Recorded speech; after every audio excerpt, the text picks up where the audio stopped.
Tuolla Lontoossa Jennin mä kohtasin. Halo Vepi, oho. Hän on neidosten joukossa kaunihin. Halo Vepi, oho. Well, welcome. Once again, we're starting off with a bang on our show today. Gloucester Bookies has had one unique person in terms of background, very high. I mean, he's like morphed into a library himself. He's got a library. He carries an encyclopedia. People say, you know, you're a walking encyclopedia. To Professor Raymond Hilden and I say, you are a walking library. He has the ability, you know, without card catalogs and so forth, to tell you about books. And so on Gloucester Bookies today, we're going to be exploring local books, some selections he's made. But before we do that, I want to introduce you to Raymond Hilden in a depth that we haven't had an opportunity to do previously. And I'm going to ask various questions. Some of them I know the answers to already, but many I don't. They'll be just surprise questions to him. Where were you born?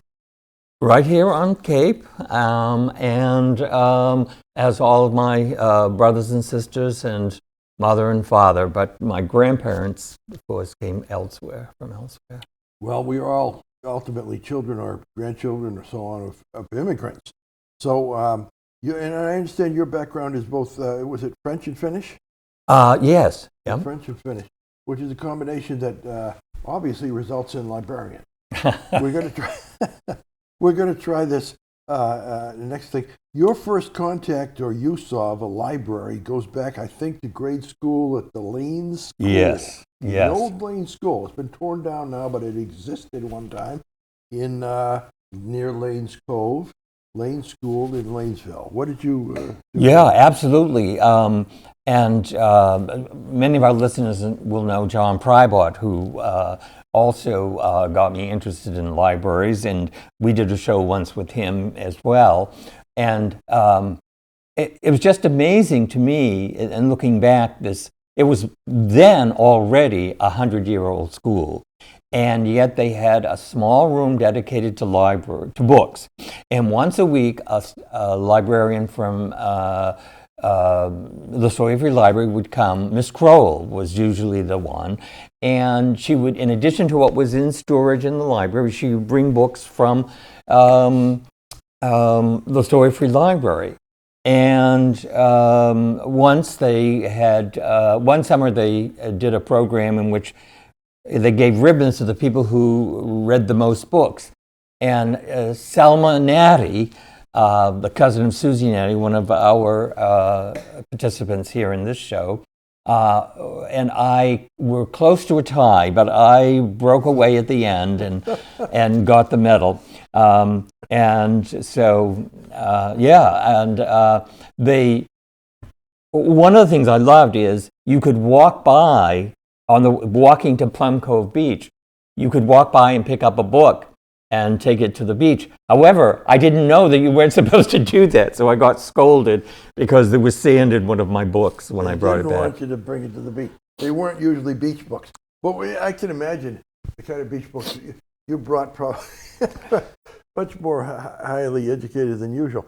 Anyway, in Lane School, they had you had the chance always to look at their collection, Lane School collection. But then this Miss Kroll would come by with other books. Were you ordering them, or that she made the selections? I don't recall that you could, because we didn't have we only had a card catalog, a handwritten card catalog of books that were usually there. So we didn't have access to the Sawyer Free Library card catalog, right, which you will probably recall was this huge wooden composite thing, and so it didn't travel. But if you ask for a particular topic or something, you could usually have it for the next week. Sure. Yeah. You say I want to get a book about frogs. You could probably bring you a book about frogs. But anyway, you have also, you didn't stop with Blaine School and the library there. You also went on to high school, and I think you did originally volunteer work at the Sawyer Library when you were a teenager. Yes, starting, I think that started in the 9th grade, and again, it was compliments of John Prybart, who technically worked as they were called then a page, which meant that you would retrieve books from the stacks for people, and in more return them to the proper location. And you mean he vouched for you that you weren't a mischievous child? I guess he did, but the thing was, we were both so avidly interested in books and all that they can offer one, that we used to, between the two of us, we gobbled up all the hours that you could sign up for. That's how much we liked it. But I think that was my first paying job, and I think it was $1.25 an hour. I don't know. I should remember that better than that. Yeah. It may have been less. A little less. Yeah. I know eventually it became $1.25 as minimum wage. So, and then of course I loved just working there. Susie, who has been on our show before, has talked about going through now what they have, all the back papers of the Gloucester Times and other local papers on microfilm. Well, I had access to those before they were on microfilm, and the dusty basement, and I would actually, it was not, this was a task for the librarian, but nonetheless, I was allowed to go down into the basement and find these old copies that people wanted, and then bring them up to the reading room for them. Yeah, you've got I've got a huge. What is a newspaper when you unfold it? Yeah, that kind of a volume, and when you take even 3 months worth of Gloucester Daily Times, I think 8 pages each in those days, times 3 months, you have a very heavy, bulky, awkward thing to carry. But you carried these upstairs from the basement. Yeah. There's no elevator. You carried them upstairs, and hey, whatever people wanted from, I want to see the edition of 1929, July of 29. I remember those days, and that you would do that. Now that's just one example of something, because you were interested yourself in these old. Oh yes, I mean for me it was also an introduction to history, because there was, you had to, in order to know what paper you wanted, you had to have some idea. A person would have to know about what this was. We did not. As I recall, we did not provide a service of, I wanted to do something about the first people who lived in Lanesville. Well, what can you tell us? You would have to know more than that. Well, when did they first arrive? Who were they? Where they lived? And there was, of course, no index at all. Yeah. And they were on these wooden spindles, so that you would turn them, but eventually, if you weren't careful, they could rip off that spindle. It was almost like a walking cane turned upside down. But all the stories, and then they had iron floors where they kept some of the books. Iron, maybe it was more like cast iron, but that's an amazing. You would think they would be of some other material. Well, it was an old-time library, old school, old-time library, and then you suddenly at UMass transported as if into Star Trek, because the libraries there were a state-of-the-art. The state-funded institution, and you had an opportunity to go to well-lighted, neatly arranged, card-cataloged items that would be a specialty. I think there was like 3 or 4 different science libraries. Oh yes, science. When we first went, science and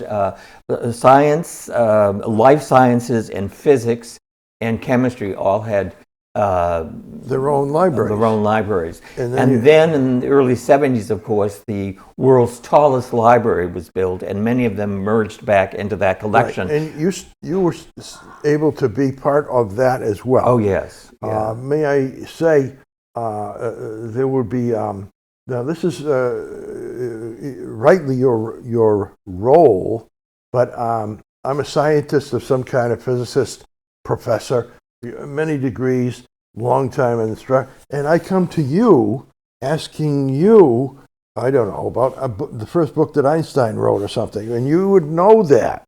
You would find that for me. They would have different, it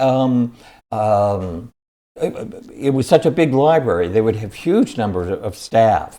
And the reference desk would be manned from like 8 a.m. to midnight every day. Yeah. However, now the library, perhaps you and I should go back someday, it is so much more user-friendly. They have so many study spaces, and also there are eating floors where you can eat, and they actually have small cafeterias. So that and you don't have to leave the library to get a hot dog. No, and what is amazing to me is that books are not ruined by this experience. You know, people take care of they know that this is a privilege. Now, their drinks do have to be in a covered container.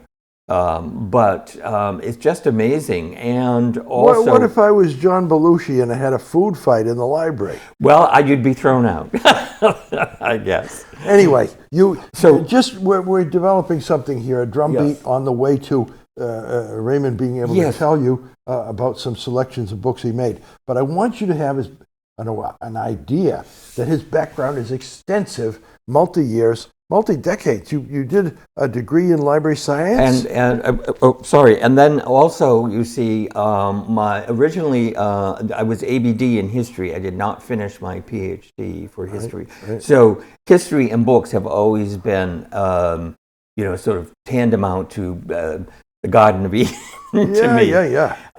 Pleasures. Once I did, I participated in a survey. If you were stranded on, a Pacific island, let's say, with no one around for hundreds of thousands of miles, what 5 books would you bring? And I said, 5 books? Only 5 books? What are you talking about? Impossible. But you told me an anecdote. I'd like to, true story, just before we went on the air, that there were some New York Times books recommended, or what was it? Oh, yes. Well, over the years, working with you, sometimes my choice of books that I choose to discuss are a little bit either too literary or too academic for Wayne's taste or our audience's taste. Wayne likes a little bit more humor than I can sometimes provide, but this is not the first time it's happened, but for the second time in my knowledge since I've been on this show, books that, there was a recent list of 25 of the most outstanding books of 2024, so forth, chosen by the down. I'm sorry. Down. I do get excited to see. You're going to lose the point otherwise. The New York Times panel, judge, or who? That's a good question. I think it was a panel of 3 with one final arbiter. Who had a task of identifying the 25 outstanding books of 2024. Books of 2024 or 2020 this year. 2024. Yeah, it's not over so far. Yet. No, it's not over. They're getting a head 25 start. Outstanding books of 2024, and they made a list of these 25 books. And you looked at the list, and I want to hear. Yes. 15 of them, no less than 15, I have at least mentioned on my talks with Wayne. In this but show. Specifically have discussed in depth 6 of them. And this is the second time it's happened on this show. So I mean, and this is some of them even before they were published. If you're wondering, anybody who's on this panel, people speaking on the Gloucester Bookies, do they really know what they're talking about in terms of the books that are current, outstanding, really worth reading, going for at the library? Yes, yes. Underline, underscore, Raymond's selections, for example, 15 out of 25, he's either mentioned or you're familiar with them too. But and 6 of them in depth on this show. Yes. So if you hear a book recommended by Raymond, it is not idiosyncratic or just one of those obscure things that probably nobody much reads and should, or even should read. Yes, he's right in there on the cutting edge of saying this is worthy of your time and attention. And again, the beautiful part, when the Sawyer Free Library is so near, you can get it. You can get these books from the library for free. You made a survey, part of the reasons you're here today. You made a survey or a surveillance or something of several libraries to get some together for today's show. Tell me which libraries you ransacked to get the... Oh, gosh. You looked at. Before I get there, I do want to say one other thing. We had a group of librarians from Sawyer Free Library on one of our shows, and I asked them what were their, and they were prepared for the question, what were the 10 best sellers, that is, in terms of circulation? What were the 10 books that had the most circulation in the past year, which they were able to do? And of those, 7 I had already discussed here on this show. And then also in Vermont, the Consortium of Southern Vermont Libraries, I did a similar survey, and of those, 5 were books that I had talked about here. So to get into the today's libraries topic, that you looked at, the libraries you scouted. So I didn't go too far afield. Sawyer Free Library, 2 libraries in Beverly, the Beverly Farms, and then the main branch, and I forget what it's called, I'm sorry. It's a beautiful building. It's a beautiful, wonderful resource. And then the Ipswich Library. But that's as far as I got this time. I was going to go much further because I was amazed, and this was something I already had in the back of my mind, for the number of books that were on display in these libraries on dogs in general. Dogs. And now this is going to be a great treat.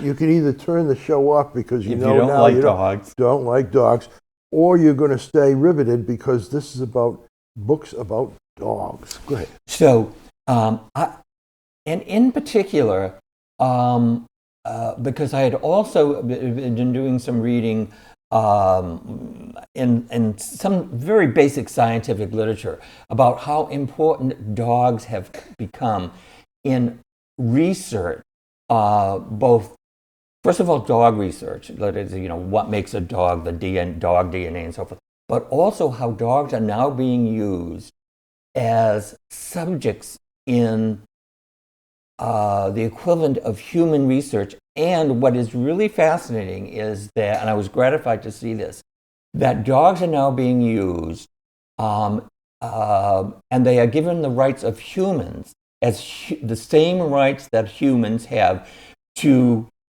give their approval before they participate in the research. Well, how is a dog able to give its approval? They can and they do. And in fact, I was amazed how important dogs have become in MRI, mechanical, imaging, mechanical imaging of the brain. How do dogs give their approval to such a thing? Because they are given, whenever they participate, now, I mean, it's still in its infancy, but how does a rat give its approval? It can't. How does an ape, one of the chimpanzees or orangutan, they cannot give their approval, even though the apes are considered to be smarter than dogs, a topic that I'm going to get into if we have time. Well, dogs are given a choice, and they know what those choices are, that is, because they're introduced to them. And I'm a skeptic about it. But good. No.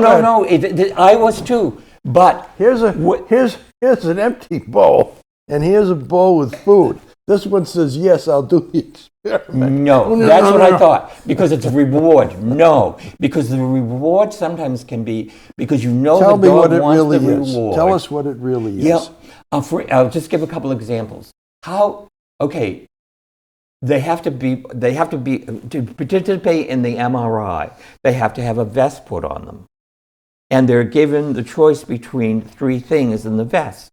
And if they don't choose the vest that day, they do not go into that study that day. And they know what it is because they will wag their tail and show their approval. This is what they're going to do. Okay. This is amazing. Okay. And so a lot of people are concerned that we do too much with animals. You know, we put human, let's say, attributes on them and force them into these things. Now, it is true that they will often choose to do something because of the treat. But some of them now do not need the treat. They need human praise, and that is enough. And for humans, think of it, if you participate in a study, let's say a scientific study, you may or may not get paid, but for a lot of humans, it's just the idea that I'm doing something good. I can feel good. And dogs can have that. Okay, so I was amazed at the number of books that were on display. And I just as you were, I was a skeptic, and I wanted to find out, what can dogs really do? So show us the Dog Smart. Dog Smart is the name of the title. By Jennifer Holland. And it is Life-Changing Lessons in Canine Intelligence. Okay? Yes. Now, what I liked about this book was that humans are anthropomorphic. We think animals that are closest to us are the smartest. But that's not always the case because, for instance, one of the tests that humans will impose on animals there's a very famous one, self-image. What animals can look into a mirror and realize that's themselves? Something that a human infant can do at 2 to 3 years of age. But so far, only apes, I believe, not all apes, they can identify, they know that an image in a mirror is themselves. So far, dogs don't seem to be able to do that. So we automatically put them on a lower pedestal. But it's the other things that can do. Verbal.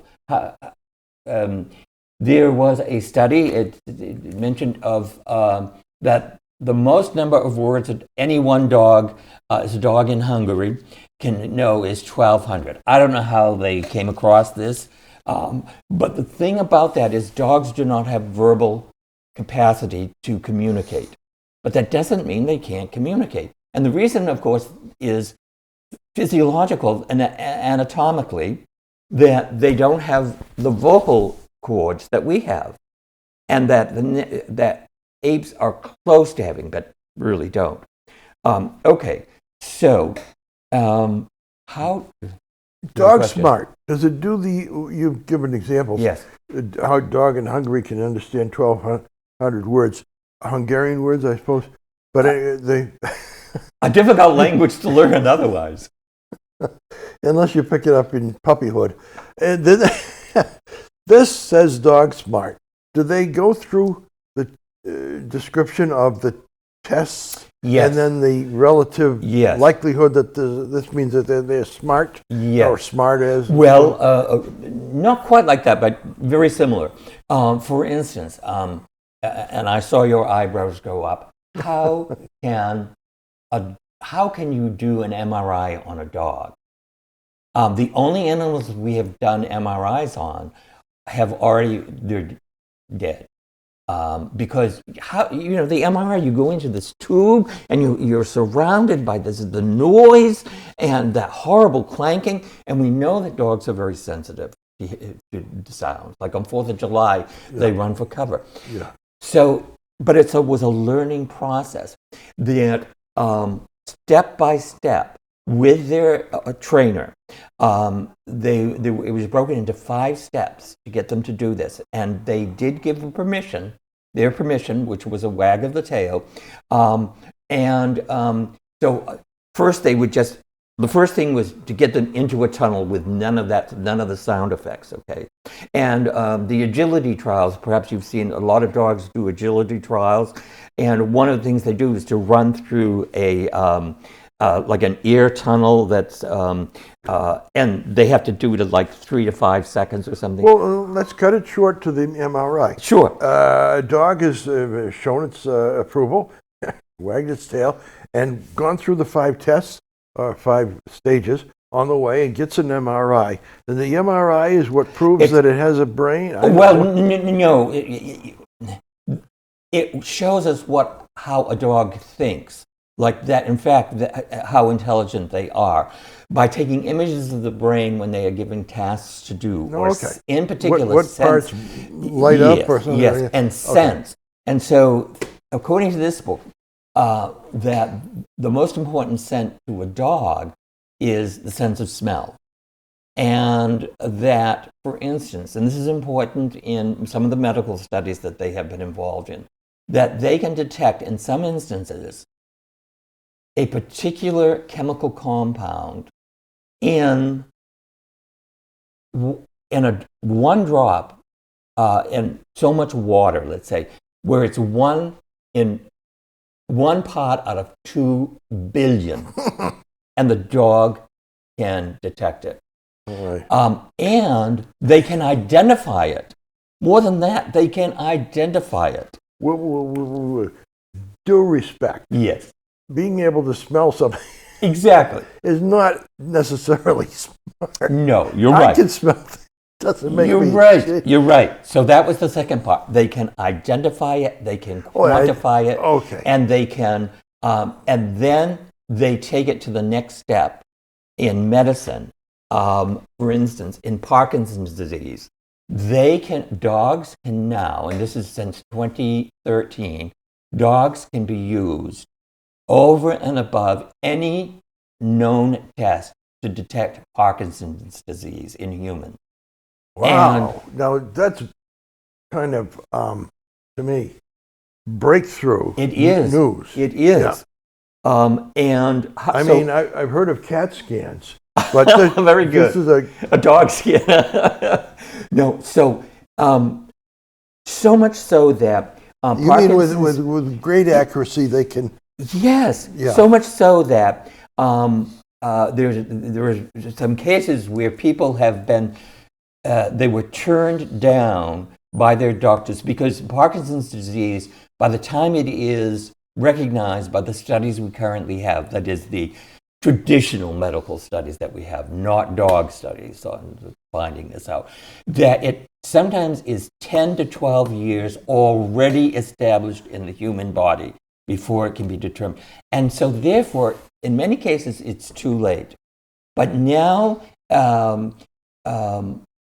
dogs they can find it in year 1, which many scientists refuse to accept. Mm-hmm. And therefore the medical establishment wouldn't accept it, nor would the insurance companies. That's the biggest one. They would not accept it. But now they will, at least 12 major insurance companies will accept a quote-unquote dog diagnosis. No kidding. For Parkinson's disease. Parkinson's disease. Tell me, I don't know, this is a wild guess, so I don't know. Cancer. Oh, they've done so much with cancer. In particular, lung cancer can be detected by dogs before it is diagnosed, number 1. Number 2, they can, by identifying the samples, they'll be given 5 samples of tissue that has been taken from different lungs, okay? They can identify in which patient the disease is more advanced already before medical science has done the x-rays and so forth. They find it in advance. through their olfactory senses. Now, that's dog smart. I mean, I You see, appreciate it's not human smart, right? Because it's just a sense, but it's what they do with it. I appreciate that book more by the minute. But I'm questioning then, is most of the book or all of the book about medical smartness of dogs, or is it other stuff? This one is mostly medical because what has happened in the last 10 to 12 years in medicine and in dog research. So let me take the book. Of course. No, but it also talks about, so that's dog intelligence, but so far what we've talked about is the sense of smell. But they also are very valuable for their emotional intelligence. And there's some wonderful examples in there, how valuable they are. For instance, in Florida, over 1,000 young children who have suffered abuse have been helped, number one, by their companion dogs, but number two, not just helped. One nonverbal victim of horrible human abuse was nonverbal, could not talk about it. And so a companion dog was brought in and sat for 1 hour and was ignored by this child for 1 hour. The dog maintained its posture and its focus for 1 solid hour. And then finally, the child reached out to the dog and started petting it and rubbing its fingers in its hand. The upshot of this was that while doing this, for the first time, this nonverbal child was able to talk and give enough information to the forensic scientists who were interviewing her to bring cases against 3 people who had been involved in this. And that's in that book. Okay, I'm going to, before we go on to the other books, I'm going to ask people to be aware whether you're interested in dog smartness, dog intelligence, or cutting edge medical endeavors involving dogs. Either subject is well covered by this book called Dog Smart: Life-Changing Lessons in Canine Intelligence by Jennifer S. Holland. And this one says Beverly Farms Library. Yeah. You could... It's available in Gloucester, too. Essentially get it from Sawyer Free Library. For free, for nothing, worthwhile. There's some other wonderful anecdotes. I'll take a little bit of time to get, because... just in case we run out of time. So well, this is the most important book, though. All right, go ahead. I wanted to, because I want to make sure that you're convinced. Okay, in an Alzheimer's clinic, 2 women whose disease had progressed, that they no longer communicated verbally. They were put in sitting next to each other in a sofa, and this is when they would be brought there by the nurses for a break time. But they just sat there and they never talked to each other. A huge Great Dane, a companion dog, emotional support dog, was brought in. And the women looked at this dog, and at first they were afraid of it. So the dog did not approach them until the dog visually saw that she could advance. And when she did, she sat down on the sofa next to them. These 2 Alzheimer's patients who never communicated with each other started talking about the dog to each other. But one of these women was from Russia, and her first language was Russian, so she soon ran out of words in English. They carried on a discussion with the Great Dane, one in English, one in Russian, and they enjoyed it. Now, also scientifically, I want to get back to the study in Florida, because this is really important, that after these, and this was over a period of time, 1,000 children in the state of Florida who had been subjected to, some of these were milder forms of abuse, but they would have these sessions with support dogs. afterwards on 3 important scales. Their blood pressure was down, their breathing was more normal, and because they had been through traumatic instances. Sure. But more importantly, here's the evidence, real evidence. Traces of the immunoglobulin A was reduced. Immunoglobulin A is the most important study indicator of stress in the human body. It was down after every meeting, it went down. Wonderful. So So it's a therapeutic, diagnostic and a therapeutic impact. Wonderful. So other books that I found and my perusals of what was available, and I did not know this, that there were 2 of the best-selling books in Belgium and France. Have not yet been translated into English, but they are bestsellers in France and Belgium. So maybe and you can get a copy at our local libraries in French, which I'm thinking of doing and seeing if I can translate them. You might. But these are Raymond amazing. has the ability. He has, remember, he's French and Finnish background, but French is his second language, I would say, right? Yeah. French, but though you can speak some Spanish as well, a little, and so forth. But you're talking about a book that's only in French now? Yes. So, Okay. well, the reason I was,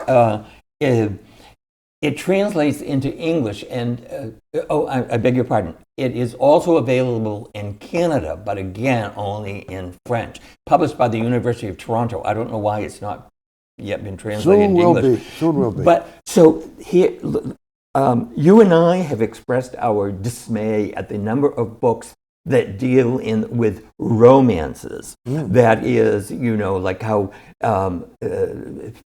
women, I guess, particularly are, hate this man, but by the end of the novel, they're in love with the man. Well, this is now in France and Belgium. The top romance books are about a dog who's named Bounty, I believe.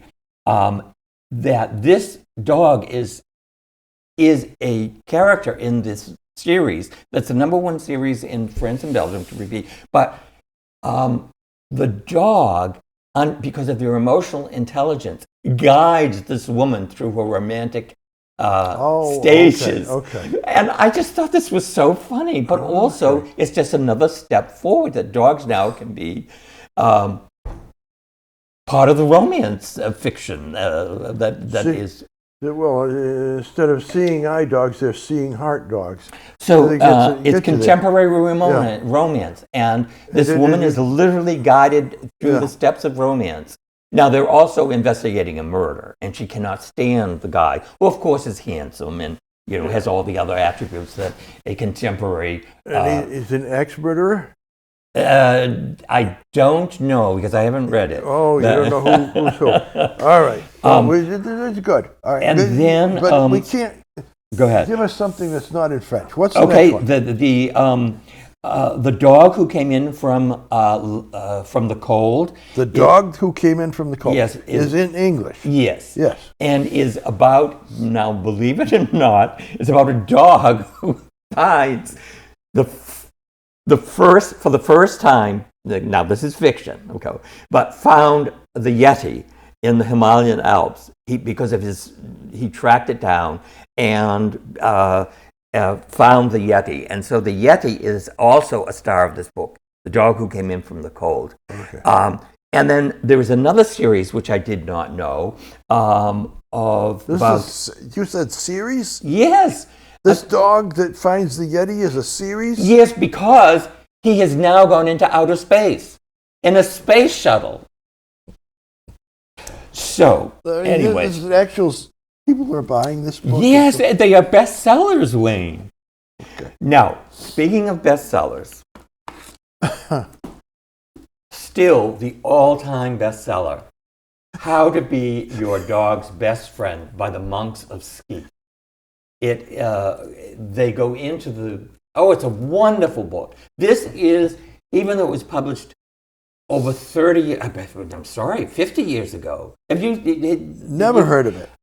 But it says something about being completely revised and updated. Yes. Based on... we're running by that too quickly. Yep. Completely revised and updated. Yes. Right? So it's a new book. It really is, but actually, when I got into it, I said, wait a minute, I've read a lot of this already. But what it is, it definitely is updated. It's now the best-selling dog book of all time, if you take, according to the New York Times and the AKC. And that's putting the two editions together, the first edition and the current edition. What about White Fang? Oh, lost in the dust. Anyway, I'm going to show that on the tube here. I want you to understand that there's a picture of some monks, right? Monks. These people have dedicated themselves apparently to making friends with dogs. How to be your dog's best friend, completely revised and updated.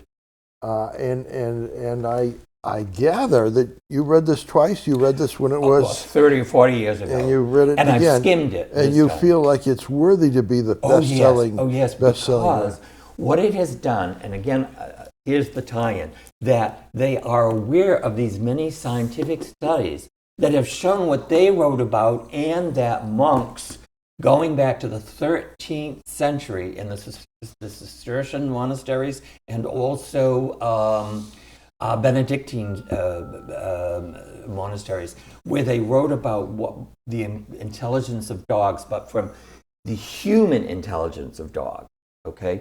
And including, oh dear, I'm forgetting his name, Globulus. Saint Bernard. Yes, and there's a picture of him trying to tame and train a wolf. Because one of the things that's also in this book and another book which we're getting to in a moment, the Encyclopedia of Dogs, that we now know that dogs are not descended from wolves. They are descended from a prior wolf-like dog, of which the wolf and the humans are both descended from the common ancestor. And part of the reason... You're going to grasp that. Yes. You're suggesting that, I'm going to make it cousins. Sure. You're suggesting human beings and dogs are cousins. No, I'm sorry. I beg your pardon. Dogs, the affinity of dogs and wolves. Okay. Yeah, dogs and wolves are descended from a common... Whereas when not, this first people edition... and... Exactly, okay. Sorry if I misspoke there. That would be quite a misspeak. What's the noun for that? I don't know. So anyway, because the first edition, that is the revision, they were talking about dogs using ancient literature and ancient lore of the dog, what famous dogs could do, and what they could do with dogs raising them, but without any of this new knowledge. Okay. So you've updated it to be accurate within scientific and one of them, the studies. changes is that they now, well, I don't know if they really admit it because they're they're creatures of habit, historical habit, these monks. Yeah. But anyways, that the dog is not descended from the wolf, Right. And that they should be two separate species, Canis familiaris and Canis lupus. This is so easy a book to recommend that we don't need to belabor it. But the next two books may not be. So please... Well, I've only got one more, really, because Okay. Fortunately, but I'll just tell you for future Tell reference. a little bit about the other. But this one looks like the largest of the books that you have. Available Probably in every library that I noticed on the North Shore. Must be It's beautiful. illustrated, as you said, the Beautifully word illustrated. beautiful. Illustrated by photographs and, I don't know, paintings or what. Paintings, Yeah. famous paintings from history, famous paintings of, particularly in Renaissance Europe, dogs that Henry VIII had, dogs from Philip V of Spain. Is it arranged by breed or what? No, yes and no. It's encyclopedia. So that first it's just there's an introduction, but then most of it is about the breed, the different breeds. but how they became breeds and how did they become different breeds. And I was astonished. How many breeds do you think are covered in this? 25. Guess again. 125. The better. How many does the AKC recognize? American Kennel Club? 230. Very good, close. It's a little bit under 200. But this book goes way beyond any of that. 400 breeds, separate breeds. So that's covered in the largest section, Guide to Breeds. I'll just. While I put this up, are you able to read the different breed titles? I think yes. I think you're on the camera. Okay. So just here's an arbitrary hold it page. more. It glares with you. Right. Good. Okay. Just flat. Right. There we go. That's it. So now I can't read, but there's a Finnish, Norwegian hound. What else? Finnish hound. And then there's Hygen, Hygen, must be Danish. Hygen hound. Yes. Plot. Plot hound or Simply, Polish hound? just as plot. Plot hound is P-L-O-T-T. Polish. And otherwise known as plot. And Catahoula leopard dog, which is also known as cat. And American foxhound. Okay, so of those you probably only heard of the, well, no, maybe you've heard of the elk hound, but also only one of those is well known in America. So this is a wonderful book if you want to see. Yeah, they ought to have baseball cards. That's what they, very good, that's what they sort of look like. Yeah. So most of it is just telling you a little bit. No, the Hellenic, Raymond, this shepherd dog. looks like a reference book. But it's in not. the libraries around the North Shore, you found this to be circulating. Yes. People can actually take it home Yes. if they like dogs. Yes. I mean, you really got to like dogs because it's a dog encyclopedia. Right? Yeah. It is. But it's very readable. It is readable. Give us a paragraph from something so that the poodle, a highly intelligent, extroverted dog with natural talent to amuse, to be active, to be agile, and very quick to learn. Poodles, then it goes just for every breed. It tells you just a little bit, gives you a snippet. So you have readable, concise. None of these entries seem to be lengthy. No, about a page per right, breed. and they're mostly descriptive of breeds. Yeah. And so I don't. If you're going to look in it, I think more like the North American Guide to Butterflies or something. Yeah. You're not going to read it for stories. Exactly. Yeah. However, what it is very good. This is what it's very good for, because libraries found that people would come asking information specific. What kind of dog should I get? What kind of dog do I want? Okay. That's a very common reference question. Okay. And so now this is much Does too it long. rate anything like child friendly or like it will tell you that in the breed characteristics. Yeah, but yes. I mean like. But no, not as a separate list. No, that's too bad. That's a failing. I would criticize it that way. In other words, if I'm really going to use it to find a dog that would be nice for the kids to have, I think they should have a. Actually, they do. I mean, so I'm sorry. It's not the primary purpose, but they have a chapter, just a chapter. Oh, they do. Yeah, becoming a dog owner. Okay. What breeds are good for you? Oh, good. Okay. I withdraw my criticism. No, but it's a good. So it was a very good question, actually, because that's what makes it. Yes, on each individual page of the breed, it will tell you that. Yeah. But then it says what dog is good for me. Full disclosure. Why don't we do this now while you're looking? Full disclosure. Raymond does. Neither I nor Raymond owns a dog. No. And yet, not me, but he does. He has a background because I believe you were living across the street from the Nickel Lane Kennels. At one time, that was a popular place for dog owners to obtain services, almost like a spa. Yes, it was a dog spa. Grooming. And, he was an expert and come by, and you had a role, I think, in helping. Oh yes. What would you clean the cages? Well, just general kennel chores, but also, and this is really interesting. she believed that dogs needed human Who was contact. Simon Nicholas, sorry. Simon Nicholas. Whom we've also talked about in some of our finished, right? But what She talked about the importance of human-dog contact. So she wanted children in the neighborhood to get to know her puppies, so her puppies would get to know children. And so when they went to their new homes, they were already accustomed to the human they were contact. child-proofed. Yes. Okay, I like that. Yes. And I've got to do the question that the audience would. You learned enough that you didn't want a dog once you went through this experience. No, I wouldn't say that. I think, however, I don't think that this is just me speaking. I think dogs are so devoted to their owners that I would not be a good owner in that sense because I'm constantly on the go. I'm not really home. I can't take them to the library, although that is changing. 1/3 of libraries, I believe that's the statistic I just read, 1/3 of libraries, according to the Massachusetts Library Association, do allow dogs into What their about buildings. cats? Not that I know Still of. not. Not that I know of. I think that's discrimination. So back to your other question, there's chapters about, okay, like which dogs could I choose that are easy to train? So like That's basic training. in there. There's a chapter on that.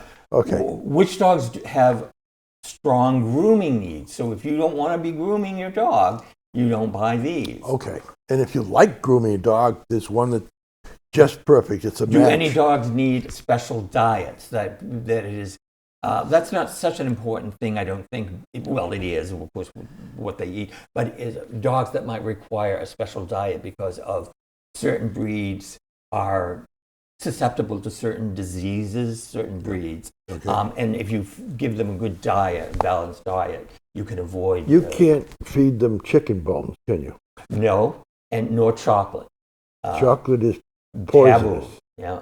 What chicken, happens? the problem, it's something to do with their blood and their breathing. It can be, even a small amount, it's more like an allergy. But beyond that, it has severe medical. Okay. Now, the chicken bone, what it is it breaks apart too easily, and it gets lodged in their throat. Yeah. Okay. So, Well, you've got some points covered. That's for people to understand. Free advice: don't feed your dog chicken bones or chocolate. So to get back to this book again, No, not back no, yet. only because you've got another book before we go. But it's not very good. We're in the last 5 minutes. You've got to do it. 5 minutes? Yeah. I'll just quickly tell you, this book is very good about helping you to choose breeds also. Oh, okay. All right. So that was the 3. But now, what I did was, this book was, in addition to the dog books, by the way, these were all on display in one of the libraries that I visited. That's how I found them. Right. Well, this was on display, but I already knew of it. Yeah. Pathogenesis, A History of the World in 8 Plagues.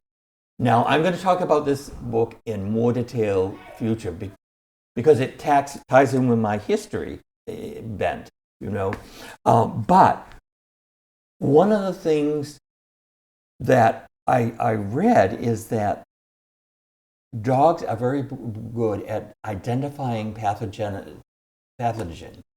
And so... from this Dog Smart book. Yes. And so 8 empires were destroyed by ancient plague. When a dog would have been able to When a dog might have been able, and so that was my connection to this. But I can talk about that because I want to talk about this book in the future more in terms of, well, what does this mean in terms of the history of the world? Mm-hmm. That there were 8 stages of development in the ancient and medieval worlds that were either brought about or ended by a disease that was spread to humans from another source. Was one of the 8 plagues the last one, the COVID? It doesn't go that far. Doesn't get up to COVID. Okay. Thank you for saying that because also... You're welcome. This was completely unrehearsed. No, this is great because in this book there are also mentions about the scientific background of famous dogs in history. That is how dogs that are, according to the AKC and Time magazine, they rated 5 different dogs that are famous. And what they do to save humans. Dog breeds? Individual dogs. Individual dogs. Yep. For instance. It's like the Hall of Fame of dogs. Yes. I didn't know this existed. Well, okay, 2 of these dogs are from, one you might know of. Rin Tin Tin. No. Rin Tin Tin is fiction. Okay, these are true dogs. Sergeant Stubby. You know that name? I don't know. He was a hero. And he was granted the rank of sergeant because he saved over thousands, for sure 1,100 that are known, but thousands more, of World War I soldiers from yellow mustard, the mustard gas. Mustard gas. Because they were trained to... Yes. And they could find Who's the others? Because we've got 2 minutes. I beg your pardon. So there's Sergeant... Equal time for all the heroes. Sergeant Stubby. But then 2 dogs that are associated with 9/11, the collapse of the World Trade Centers. One seeing eye dog brought this woman down 13,550 steps and saved her owner from the tragedy of Roselle was the dog's the yellow. Another one was Tracker, a German Shepherd, who is on record as finding the last survivor of. I remember that story. Yes. Yes. Buried under with the equivalent of 13 floors of rubble. Right. The German Shepherd found this dog buried. Those are 3. What are the other 2? The other one is, this one's not so much a hero, but Paris, who has an award from the town where it does its work. The dog's name was Paris, but he works for the Department of Maintenance for this town and goes around, picks up cans and bottles and deposits them in the correct recycling bin and keeps the streets of Cornwall, a village in England, clean. And the money goes to the poor. Yes. I'm delighted. What's the next one? Last one. Let's see. Did I mention Sergeant Tracker Roselle? The seeing eye dog. You did. You said that. Oh, I'm sorry, but I was incorrect. Guided her master down 78 stories. Her blind master. Yes, down the stairs. Yes, difficult.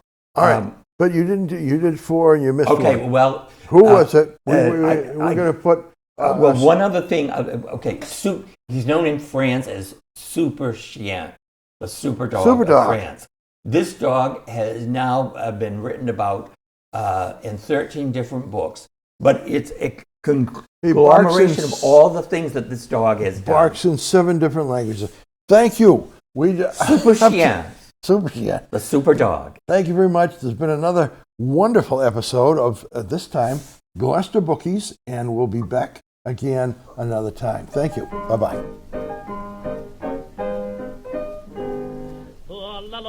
Tuossa Jennin mä kohtasin. Alo Vepi, oho. Hän on neidosten joukossa kaunihin. Alo Vepi, oho. Suukon kirsikka silmät niin mustat kuin yö. Ja ne loisti kuin tuikkiva tähtien vyö.